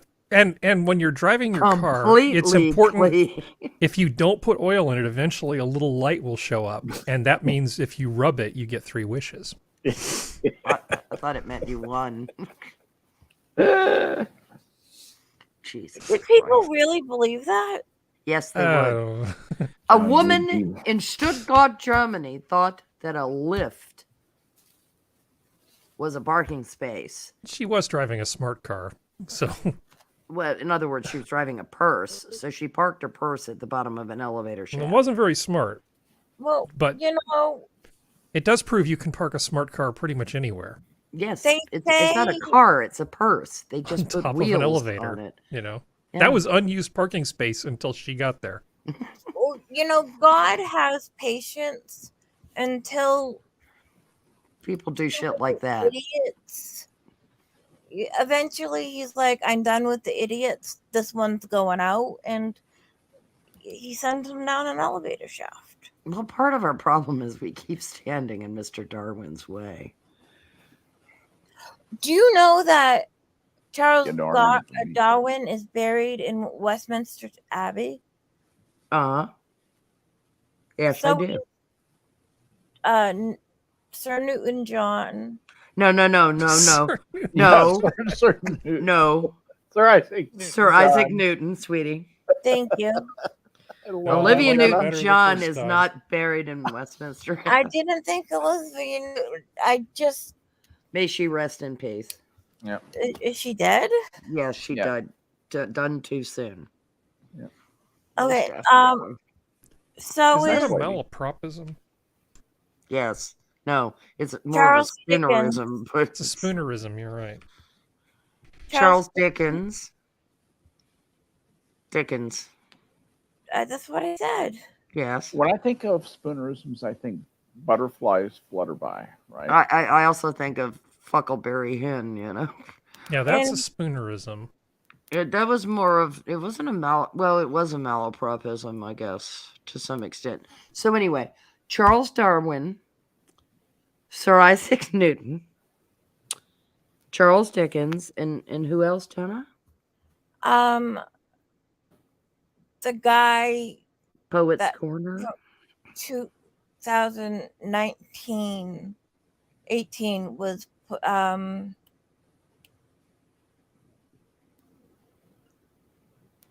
not Stanley.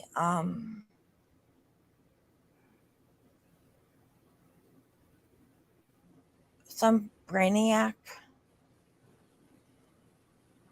In Westminster Abbey.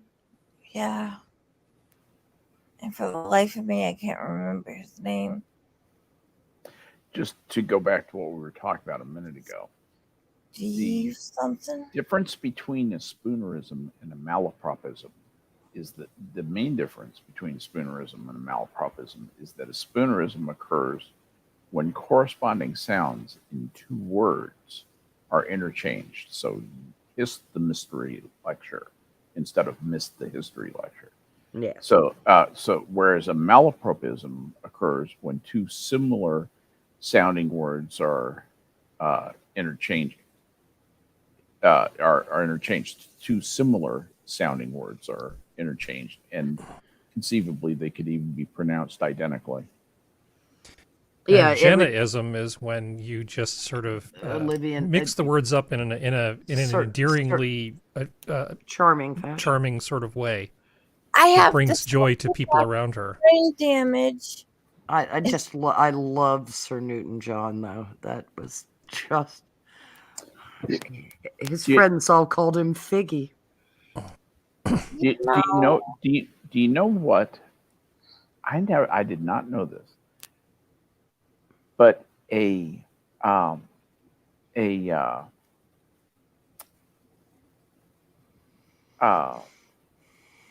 there's something that comes from Much Ado About Nothing.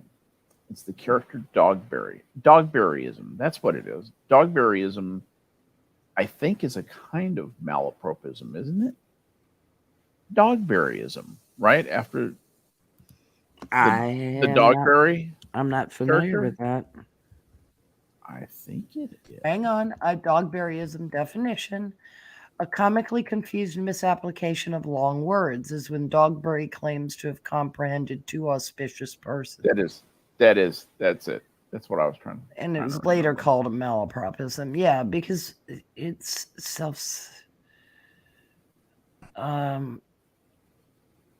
had the self-satisfied knight constable. It's almost a bit like a Yogi Berra kind of thing, but it's Mrs. Malaprop was confusing things. Stephen Hawkins. Oh, Stephen Hawking is buried at Westminster. Okay, it makes sense. Mary the First, Edward the Conqueror, and Queen of. It doesn't. I'm not hitting look up, so it's just and Queen of. GR. Charles Darwin, Elizabeth the First. Oh, David Livingstone, and J.J. Thompson, Ernest Rutherford. Sir Isaac Newton, who I know who he is and what he did, and all of that. I know, it was just when you said Newton-John, it was great because in your memory bank is Olivia Newton-John and Sir Isaac Newton. So it became Sir Newton-John. you I do know, the same stupid thing when I can't remember the words too. The other day I was trying to remember that My Little Pony thing, and all I could come up with was "Hello Unicorn." I couldn't. I like that. What the hell is it? So I somehow managed to take Hello Kitty and My Little Pony and smash it together into Into Hello Unicorn. Hello Unicorn. Do you So know? other Do you know people what do part that, of? let Do alone- you know what part of Westminster Abbey they're buried in? It's I'm called Scientist's Corner. Like There's Poets something- Corner. Yeah. Yeah, they have Scientist's Corner in Westminster Abbey. I had never heard of that. Well, don't they have Poets Corner though? Isn't that No, they have Poets Corner, but I Yeah, had never that's heard Wordsworth. of Scientist's Corner. It's When was that invented? that? Yeah, I probably after they needed to give. God damn it! I almost said Newton John. Give Newton and Darwin company. You know what I would love to do? I'd love, so if, you know, you could overhear a conversation of those men, just be a fly on their grave. Okay. I'd love to hear a conversation between them. Well, that was my favorite. Basically, the premise of my favorite history book when I was a kid. The first real, well, I guess not really real. It's somewhat fantastical, and it was written by Heinrich Wilhelm van Loon, which was just called Van Loon's Lives. And the whole premise was that through some mechanism that didn't particularly matter, you could essentially invite great people from history, singularly and in groups, to dinner. And so he would just discuss like what they would eat and drink and how to basically make them feel at home. And it was just an indirect way of teaching kids how to appreciate history on a more accessible level. It's a very, very fine book. What a clever mechanism. Yeah. Van Loon's Lives. You can get Sounds that from more Amazon. interesting than Plutarch's Yeah. Lives, actually. It is actually it's a great it's a great book, and I really recommend it for younger people, or hell, for bored adults. Somewhere in the Yeah. great beyond, my father just laughed when he said Plutarch went back. Well, he wasn't. It's just on and on and on and on. He Really, nobody he wrote needs about to a know lot that of stuff, much. but he wrote a lot of words about a lot of stuff. Seriously, Plutarch. Too Are many you words. saying like Diary he of the writes Mouth. like he's running out of time? He writes like I talk, Yeah, I was gonna. unnecessarily at length about uninteresting things. I do the same thing, except I put in the superfluous commas. It goes with being old. We Oh just no, I did that when I was in college. My college, you may have fresh- run out of fucks earlier than I did. my freshman English. Your supply of fucks may have been deficient. It was very limited. I think that was genetic. There'd Yeah, been a diminishing fucks in our family tree for a long time. No, my college freshman English teacher was I drove him crazy with the superfluous commas. And then he said something to me. I guess I was taking a modern novel course from him as a senior. And he said, "Oh God, you're still doing it."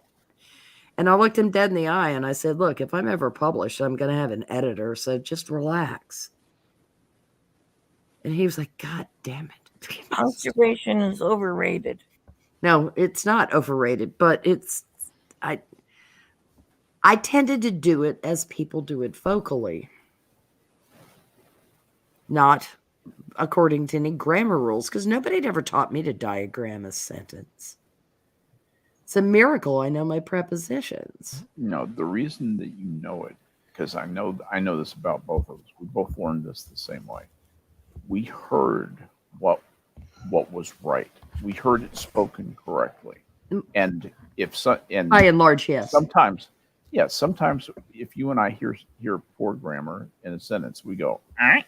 And that is pure. It's almost a physical reaction with me. I know that that's wrong, and I know it from having I lived in a corrected for the first 20 years. I of my lived life in by a my parents. split household from that standpoint.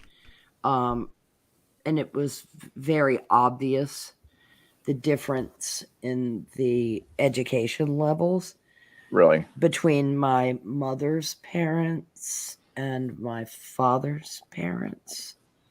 Were your father's parents more Less sophisticated educated. or less educated? Less educated. Gotcha. So dad would slip even as an adult. But he Even was an attorney. after going to law school, he would occasionally say I could have went. Instead of I Well, could have gone. Yeah, Yeah. I could have gone, yes.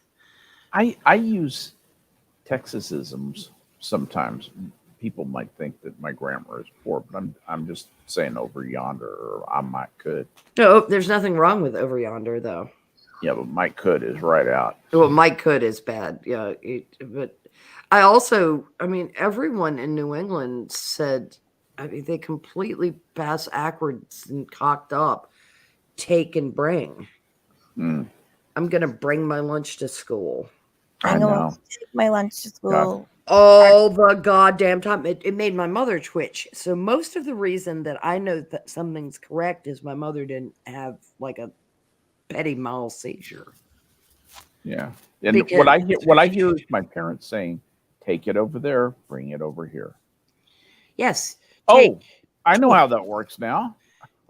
Take away, bring home. Take away, bring home, you know. Right. And my mother would stop me with the she, her, I, them, business. And she was like, take yourself out of the sentence and say it. Remove yourself. And So you then Say, say I it. want this. It'd be- I couldn't say, I and her. Her is going to go to school. No, her is not. She is going to go to school. You and she. You would then say, she and I are going to school. I mean, mom would just say, take yourself out of the sentence if you're using both. All right. Not to, Because she said, you're not doing it when it's a single person. You're doing it when you're combining it with yourself. So remove yourself from the equation. But people these days don't even get the objective case right. With I and me, they mess that up. Yeah, I You're- noticed. Oh God, this weekend, Throw up my hand. this weekend, somebody called somebody I was in their presence, and she said, this is her. this is she. Correct, Jenna. All I did was And I have brain damage. all I Frog did and was frog self. I twitched. I just twitched. Because that was another thing I heard constantly in New England was her instead of she. Jenna is Well, a nice How about- how exception about- to this rule. Yeah. Well, how about I, much and many? Or how, less things and that are fewer, countable less and and things fewer, that are not countable. less Yeah. and fewer. Oh my God. Cree got It's so like- mad at me one time when he said less when he meant fewer, and I said fewer. He said whatever. I was like, fewer. It's going to Yeah. stay fewer, and I'm going to keep saying it. I understand how it happened. You're speaking quickly and not thinking about what you're saying. Can you count it? Fewer. Can you count it? Can Can't you count count to it? less? If you can't count it, use less. If you can count it, use fewer. I just want to give myself a pat on the back because why the hell not? From where Anyway. I started, remember where I started? But with you yes. guys? Yes. To where I am now, not only in speech, but also in writing. Oh, your Mhm. writing has improved by leaps and bounds. Thank you, Scribe Light. Yes, scribbles.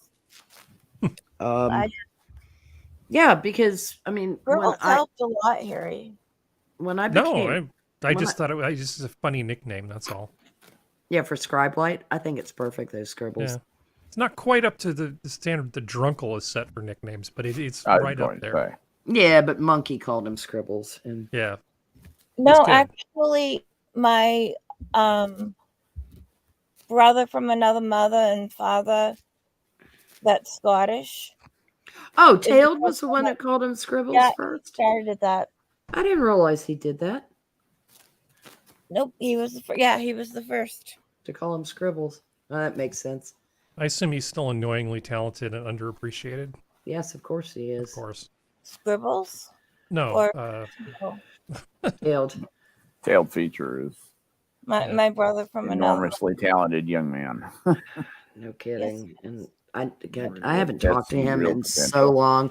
We've passed messages like little hearts or something like that. And it's like, that's not the way to communicate. But, crazy life is. Sometimes it's all you can do. Yeah, I know. But, it's just, it's making him. I'll start pestering him to be on the show again. See if It's he'll like drop by. making a mother twitch. Well, he is working now, which is good. So his time may be Yeah, he won't be more able to, limited, but because doesn't that's mean we couldn't do a special dark in the o'clock. middle of the day kind of thing sometime. Well, good point. the others do shows whenever they want. They don't stick to the 11:30 time slot. Well, we happen to love Harry, Yeah, and that's and why. I'm a slave to tradition also. Yeah, Oh no, I'm a night owl. I rather it be later. I was a night owl. I am no longer. I took a nice nap today, though. Yeah. It was lovely. I ate a. Old people sleep a half lot because they will need to practice for death. Oh, shut up! I ate a half of Jersey Mike's Big Kahuna cheesesteak sub for lunch. That's why I took a nice nap. God, that thing, it was magnificent, though. Oh, God, it was so good. It's just a cheesesteak with the onions and the mushrooms and We have such a tough life, Prospero. jalapenos. Do you know Jalapenos. on it. I've Jalapenos. fallen in love with? Japalinos, like the two fat You ladies. can't get a decent cheesesteak in Somalia, you know. No kidding. We live in the best of all possible times. It's not really kosher either. I'm thinking Tel Aviv, In not so much. Somalia. No, All that's those Jews in Somalia. no. He was thinking if Ton he of- went to ton of Tel us. Aviv, he was going to have trouble finding a cheesesteak. But you Yeah. can find a Soda Stream. But and they I watch a few different Orthodox Jewish channels, and you can now have kosher fake cheese. Oh my God, they have kosher vegan cheese. Yes. There's no dairy in it, so American cheese would count, wouldn't it? There What's is that? dairy in American cheese. It is just higher It's just water content. just sarcasm. Hey, Oh, by the Kenji, way, Kenji Lopez alt uses that. The guy has I wanted to a get James this out. Beard Award, and he uses American cheese as one of the cheeses in his grilled cheese. You Stop can. it, bigot. You When it comes to can. Velveeta, I'm a bigot. You can get a cheesesteak in Israel. I bet You you can can. go to the Philadelphia sandwich shop. You can go to Eat Meat. That has the highest rating. Although Just Meat Sandwich Bar in Jerusalem is also highly rated. So you got Tel Aviv and Jerusalem. You can get high quality, evidently, cheesesteaks. Call it the fat chick's delight. Yeah. I'd be right there like a little guppy going, sorry. And Get some pulled pork sliders to go with it. Stop it. Shoving the thing in my gob. No, I mean, I'm not doing when in Rome do like the Romans do with dietary rules. I forget that. Have you heard I mean, of that, the it new- would almost be disrespectful for me to pretend that I was Jewish. Yeah. Have you heard about a new diet? It's the carnivore diet, where they only eat meat. Oh, they only eat carnivores? Yes, I have heard of the people that only eat meat, Jenna. I thought it was called the carnivore. It is Saying that wrong. no, you are not saying it wrong. Skep's There just being jerky to me. Carnivore. Yeah, I'm just having fun with it. It's the one Michaela Peterson claims solved a lot of her health problems. Yeah, Jordan Peterson's daughter. Of course, there's no control Peterson daughter that we could feed nothing but legumes to see. So it just I mean, I'm glad she's feeling better. Is the bottom line? That would be kind of like the bold and the beautiful. It would. I don't know, except it would be the farty and the farty in a different way. Mhm. It's just Meat sweats and farty pants. It'd be a great cop drama, with a crime fighting duo. But then again, meat will give some people the fart, so you can't. Really? Yeah. I couldn't And imagine. what about the lactose intolerance with that cheesesteak? Hmm. Here, have another jalapeno. It'll make it even worse. How much lactose is in American cheese? Probably not a lot. It is cheddar with water added to it. Okay. It's also like vegetable oil and stuff added to it. Yeah, I mean it's processed cheddar is what it's called. And I'm not talking about Velveeta. It says processed American cheese food, I believe, are the exact words on the Kraft loaf. singles. Yeah. Kraft singles, yeah. Processed American cheese food. Yeah, Dave Barry used to laugh about that. But, Why is it yellow though? oh God, because of the rennet.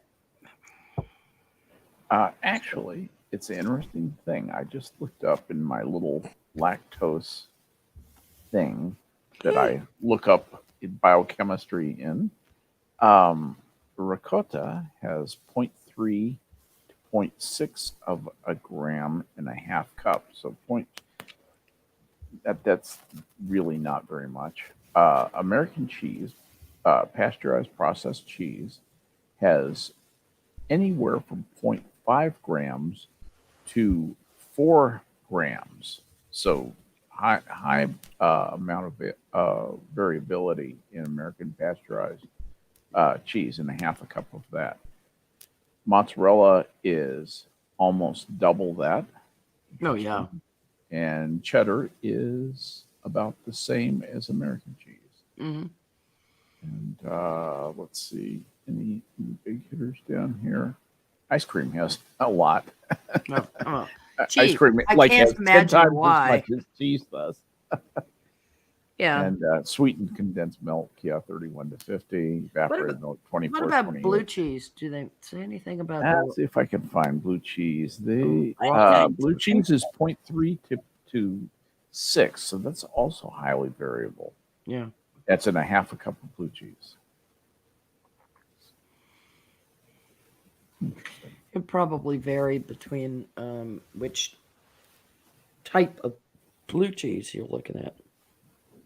Yeah, it probably depends on how blue it is, because Yeah. the longer you age cheese, the less sugar it tends to have, because sugar is something that just basically is metabolized by standing there. Yeah, comparing Stilton to like a quick batch. I'm sorry, we're out. Danish blue. Nope. Cat got the last of it this morning.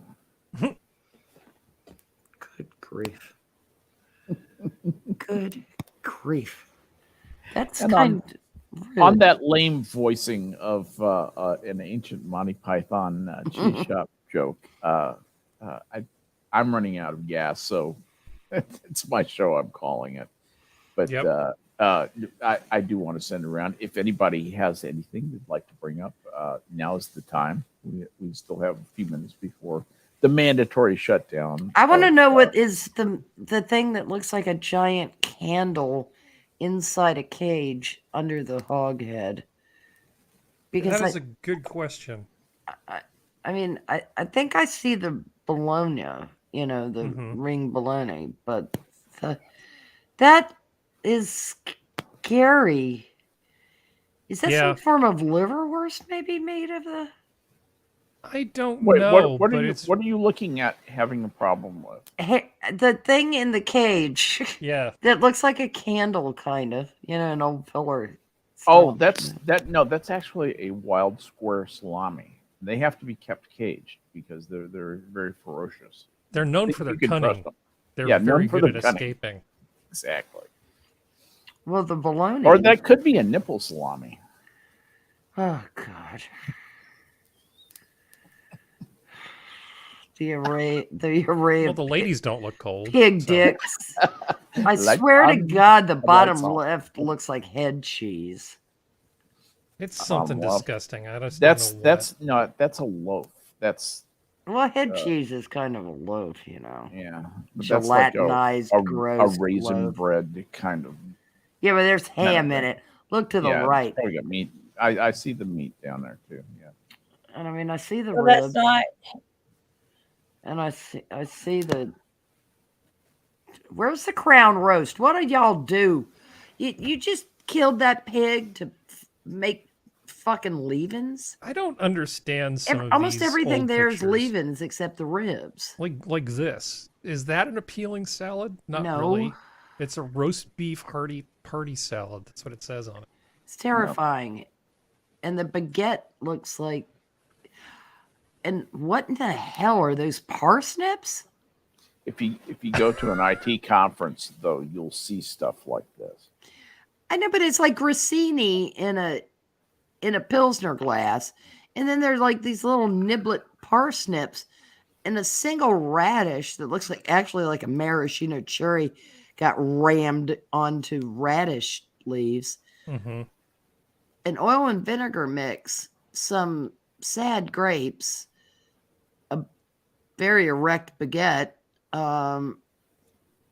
finger wieners, stuff laying on top of what I guess is supposed to be a chopped salad, which actually kind of looks like random lima beans.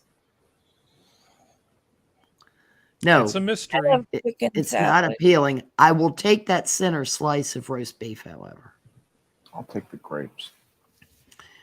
Well, yeah, I'll take the grapes too for the colonic after that Hey, center slice gives me You're gonna ptomaine. want something. So grape biting The gra- into a I'll take the grape, grissini. They work for me. biting into a grape when you don't have teeth is the most freaky feeling.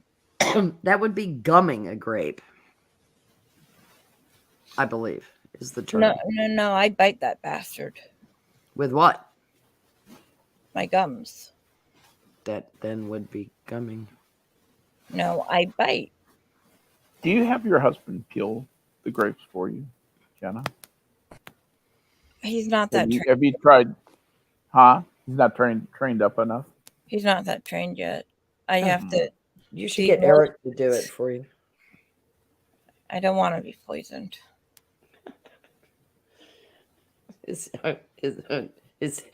Are you in his bad books? Or what did he do is the question I guess I should ask. He didn't. He did just a normal 14-year-old stupid thing. Oh. I was just wondering why Mike poisoned his mom. I took away all fun. Oh. Actually, I sucked the fun out of his life to destroy it. Oh, of course. Yes, you His singled word. him out. Well, no, there were a couple others in there. Yeah, of course, but he's taking it personally because he is a bit of a drama queen. Okay, that's terrible, Harry. Make it go away. Okay. I'm still wondering about the midget parsnips. I like that better. For prompt control of senile agitation,